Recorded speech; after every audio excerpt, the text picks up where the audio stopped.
Hi guys, குடல் தான் நம்ம வந்து கிரேவி வந்து பண்ண போகிறோம்.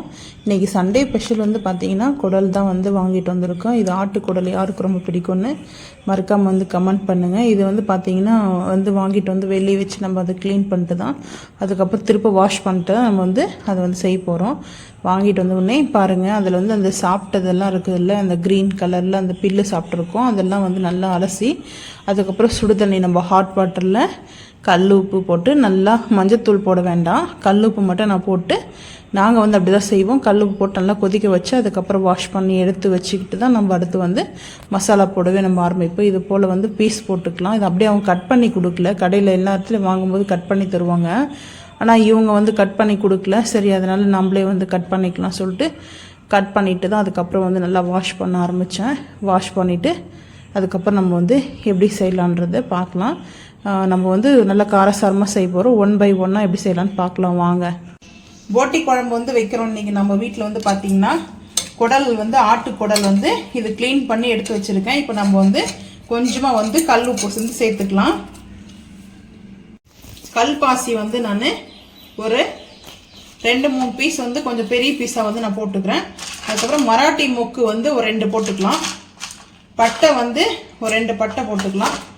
ஒரே ஒரு வந்து ஏலக்காய் மட்டும் 1 மட்டும் போட்டுக்கிறேன், ரொம்ப வந்து போடலை. ஒரே ஒரு ஏலக்காய் மட்டும் போட்டுக்கலாம். லவங்கம் வந்து ஒரு 2-3 போட்டுக்கிறேன். லவங்கம் போட்டாச்சு. இது வந்து இந்த இலை வந்து பார்த்திங்கன்னா பட்டை மரத்தோட இலை. இது நல்ல வாசனை வந்து கமகமன்னு இருக்கும். இது பட்டை மரத்தோடைய செடி இருக்குல்ல, அந்த இலை தான் இது. அதுக்கப்புறம் வந்து பார்த்திங்கன்னா ரம்பா வந்து இலை வந்து நான்வெஜ்ஜுக்கெலாம் வந்து ரொம்ப ரொம்ப ஸ்பெஷல் வந்து ரம்பா. அதையும் சின்னதாக வந்து கிள்ளி போட்டுக்கலாம். புதினா கொத்தமல்லி இல்லைனா கூட பரவாயில்ல, ஏன் நம்மளுக்கு சூப்பராக வந்து ஸ்மெல்லு சூப்பராக இருக்கும். அடுத்து வந்து பார்த்திங்கன்னா மிளகாய் தூள் வந்து இது வந்து நம்ம வந்து குக்கரில் வந்து நல்லா விசில் வைக்கணும். 1/2 ஸ்பூன் வந்து காஷ்மீர் சில்லி மிளகாய் தூள். மட்டன் சிக்கன் மசாலா நம்ம அரைச்சோம் இல்லையா, அது வந்து 1 டீஸ்பூன் வந்து போட்டுக்கிறேன். இது சிக்கனுக்கு மட்டனுக்கு எல்லாத்துக்குமே யூஸ் பண்ணிக்கலாம்.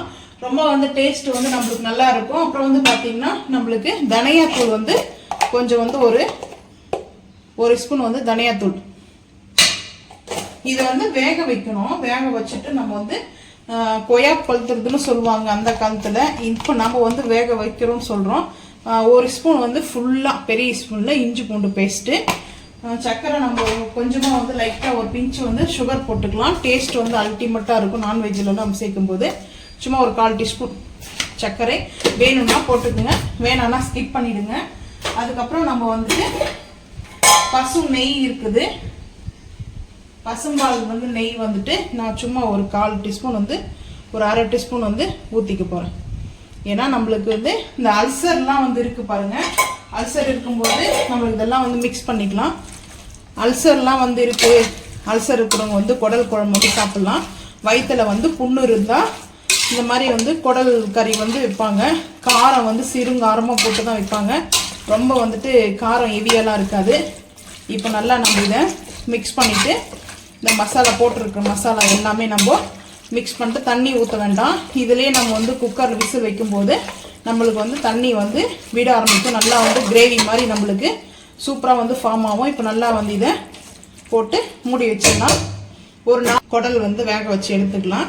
இப்போ வந்து பார்த்திங்கன்னா நம்ம குக்கர் விசில் வந்து போட்டு அடுப்பு ஆன் பண்ணி நம்ம அடுப்பில் வந்து வச்சுருவோம் கேஸில். ஏன்னா நம்மளுக்கு சீக்கிரமாக வந்து ஒரு 5 விசில் விட்டாவே போதும். நல்லா வந்து ஆன் பண்ணியாச்சு. இப்போ நம்ம அப்படியே வந்து வச்சுக்கலாம். 5 வந்து விசில் வந்து வேகட்டும். அதுக்கப்புறம் நல்லா குடல் வந்து வேகணும். குடல் வந்து வெந்தால் தான் நல்லாயிருக்கும். நம்ம அப்படியே ரோஸ்ட் பண்ணுறதுக்கு கிரேவியும் பண்ணலாம், ரோஸ்ட்டும் பண்ணலாம். இது வேகட்டும். அதுக்கப்புறம் நம்ம மிச்ச மசாலா ரெடி பண்ணிக்கலாம். இப்போ நம்ம அடுப்பு ஆன் பண்ணியாச்சு. உருளி வச்சுருக்கேன் பாத்திரம். கொஞ்சம் அகலமாக இருந்தால் தான் நம்ம வந்து போட்டி கிரேவி வந்து செய்யறதுக்கு நல்லாயிருக்கும். ட்ரையாகவும் பண்ணிக்கலாம். வேணும்னா ஒரு 4 ஸ்பூன் வந்துட்டு நான் வந்து ஆயில் சேர்த்துக்கிறேன். ஏன்னா நம்ம வந்து வேக வைக்கும்போது ஒரு 1/2 ஸ்பூன் வந்து கீ போட்டிருக்கோம். ஸோ அதனால் எல்லாம் வந்து அதில் இருக்கிற கொழுப்பெல்லாம் சேர்த்து நல்லா மெல்ட் ஆகிருக்கும். நம்ம எண்ணெய் காயுது. இப்போ நம்ம வந்து வெங்காயத்தை வந்து சேர்த்துக்கலாம். ஒரு வெங்காயம் நட்டுருக்கேன். அது கூட வந்து பச்சை மிளகா ஒரு 3-4 சின்ன சின்னதாக நம்ம கட் பண்ணி வச்சுருக்கேன். அடுப்பு சிம் பண்ணிக்கலாம். சிம் பண்ணிட்டு நம்ம நல்லா ட்ரை இன்க்ரிடியன்ட் எல்லாம் நம்ம அதிலே போட்டோம். நம்மளுக்கு வந்து ஈஸியாக சிம்பிளாக வந்து செய்கிறதுக்காக தான் ரொம்ப டேஸ்ட் வந்து ரெஸ்டாரண்ட் மாதிரி இருக்கும். ஏன்னா எல்லா ட்ரை இன்க்ரிடியன்ட்டும் வந்து நம்ம வந்து அரைச்சிருக்கோம். அதுக்கப்புறம் வேக வைக்கும்போது நம்ம போட்டிருக்கோம் பட்டை ஜாதி பத்திரியை நம்ம வந்து சேர்த்துக்கலாம். அதில் மசாலாலாம் சேர்த்துருக்கோம். அதனால நம்ம எதுவும் போட தேவையில்லை. இப்போ டைரெக்டாக வந்து ஆனியன் போட்டுட்டு இது கூடவே ஆனியன் நல்லா வந்து கொஞ்சம் ரோஸ்ட் ஆகட்டும். நம்ம இஞ்சி பூண்டு பேஸ்ட் வந்து போட்டுக்கலாம். அப்போ போட்டிருக்கோம். இப்போ வந்து ஒரு ஸ்பூன் வந்து போடுறோம். போட்டு நல்லா பச்சை வாசம் போகிற அளவுக்கு வதக்கலாம். தக்காளி வந்து போட்டுக்கலாம். இஞ்சி பூண்டு பேஸ்ட் வந்து நல்லா வதங்கிச்சு. இப்போ தக்காளி வந்து ரொம்ப நான் வந்து அதிகமாக தக்காளி வெங்காயம்லாம் சேர்க்கலை, கம்மியாக தான் வந்து சேர்க்குறேன். மசாலா வேணும்னா தக்காளி வெங்காயம் வந்து நீங்கள் வந்து கொஞ்சம் எக்ஸ்ட்ரா பண்ணிக்கலாம். நம்ம வந்துட்டு மசாலா அதிகமாக வந்து தேவைப்படாது. நான் வந்துட்டு கம்மியாக வேணும்னு சொல்லிட்டு தான் நான் தக்காளி வந்து போட்டிருக்கேன். இப்போ ஹை ஃப்ளேமில் வச்சு நல்லா வந்து வதக்கலாம். நல்லா போட்டி வெந்துச்சு. ஒரு 5 விசில் வந்து வேக வச்சுது. ஒரு 5 விசில் தான் விட்டா நல்லா பாருங்கள். நல்லா வந்து நம்ம ஊற்றின வந்து கீ நெய் வந்து 1/2 ஸ்பூன் ஊற்றுந்து குடல்லே வந்துட்டு கொழுப்பெல்லாம் இருக்கும். நல்லா வந்து பார்த்தீங்கன்னா ஆயில் பார்த்தீங்களா, அதனால தான் நான் ஆயில் வந்து 3 ஸ்பூன் வந்து ஊற்றினேன்.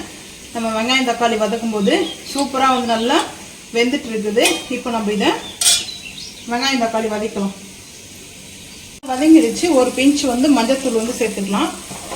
இஞ்சி பூண்டு பேஸ்ட் நல்லா வந்து தக்காளிலாம் நல்லா மசிற அளவுக்கு வந்து வதங்கிச்சு. இப்போ நம்ம வந்து 1 ஸ்பூன் வந்து கரம் மசாலா, பிரியாணி மசாலா, எல்லாம் மசாலா வந்து சிக்கன் மட்டன் பிரியாணிக்கு எல்லாத்துக்குமே யூஸ் பண்ணிக்கலாம். இப்போ காஷ்மீரி மிளகாய்த்தூள் ஒரு அரை ஸ்பூன் வந்து சேர்த்துக்கிறேன். தனியாத்தூள் வந்து கொஞ்சம்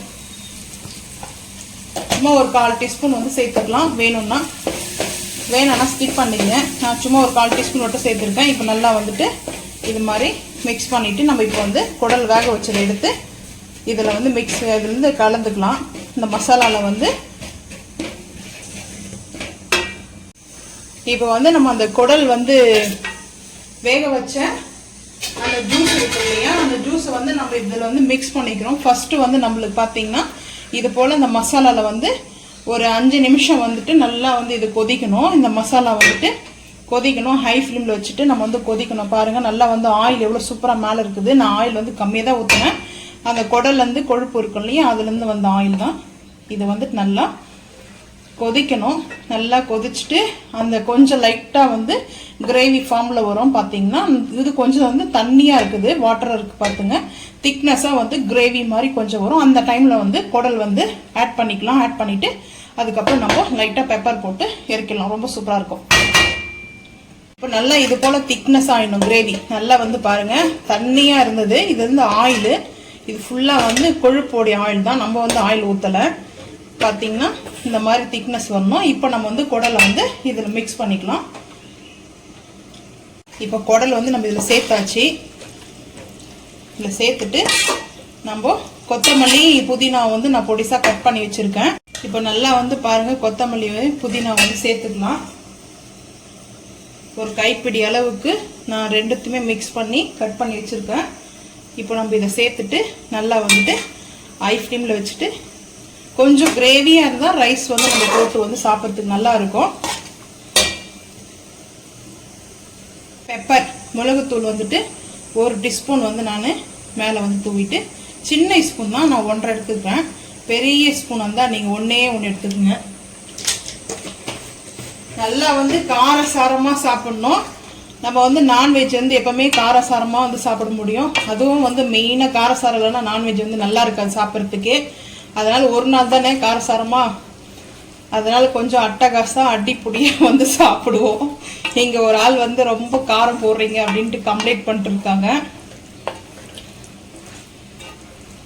காரம்னா நல்லா இருக்கும். ஏன்னா வந்துட்டு நம்ம நெய்யெல்லாம் போட்டிருக்கிறோம் இல்லையா, அதனால் வந்து எல்லாமே செட் ஆகிடும். அதனால் ஒன்றும் பிரச்சனை இல்லை.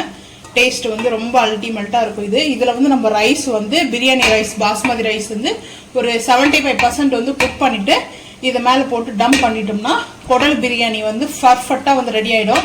நம்ம வந்து இன்றைக்கி ஒயிட் ரைஸ் தான் வந்து வச்சுருக்கோம் குக்கரில். இது நல்லா வந்து ரோஸ்ட் ஆகும். அடுத்து வந்து பார்த்திங்கன்னா அப்படியே இப்படி கேமராவை வந்து திருப்பிடுவாங்க. இந்த சைடு வந்து பார்த்திங்கன்னா நல்லா வந்து மட்டன் வந்து குக் ஆகிட்டு இருக்குது. அமேசிங்காக டேஸ்டிங் வேறு லெவலில் இருக்கும். மட்டன் வந்து பார்த்தீங்கன்னா அவ்வளோ சூப்பராக இருக்குது. இதை மூடி போட்டுருவோம்.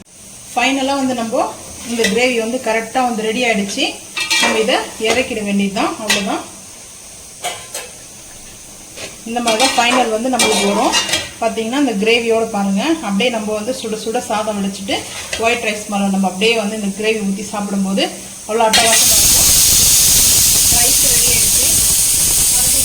மட்டனும் வந்து கரெக்டாக வந்து பர்ஃபெக்டாக வந்து குக் ஆகிடுச்சு. ரொம்ப சூப்பராக வந்து நல்லா கலர்ஃபுல்லாக வந்து ரெஸ்டாரண்ட் ஸ்டைலில் வந்து நம்ம பண்ணிக்கிறோம். எல்லாமே ரெஸ்டாரண்ட் ஸ்டைல் தான். போட்டி குழம்பும் மட்டன் வந்து கிரேவியும் ஒயிட் ரைஸ் டே லஞ்ச் வந்து இதுதான் இன்றைக்கி எங்கள் வீட்டில். உங்கள் வீட்டில் என்னென்னு மறக்காமல் வந்து கமெண்ட் பண்ணுங்கள். இப்போ நம்ம இதை பிளேட்டிங் பார்க்கலாம். நம்ம வந்து செஞ்சு முடிச்சாச்சு. ஒயிட் ரைஸ் வந்து வச்சுருக்கேன், குக்கரில் வடிச்சது எப்பவும் போல். இது வந்துட்டு மட்டன் வந்து கிரேவி வந்து வச்சுக்கலாம். மட்டன் கிரேவி வந்து அவ்வளோ சூப்பராக வந்துட்டு நல்லாயிருக்கும். நல்லி எலும்பெல்லாம் போட்டிருக்காங்க பாருங்கள். நல்லா டேஸ்ட் வந்து அட்டகாசமாக இருக்கும். இது வந்து பார்த்திங்கன்னா இது இன்னொரு நாளைக்கு மட்டன் கிரேவி வந்து செய்கிற வீடியோவை உங்களுக்கு அப்டேட் பண்ணுறோம் பாருங்கள். இப்போ வந்து குடல் கிரேவி வந்து நம்ம ஊற்றிக்கலாம். இது பார்த்திங்கன்னா குடல் கிரேவி வந்து கொஞ்சம்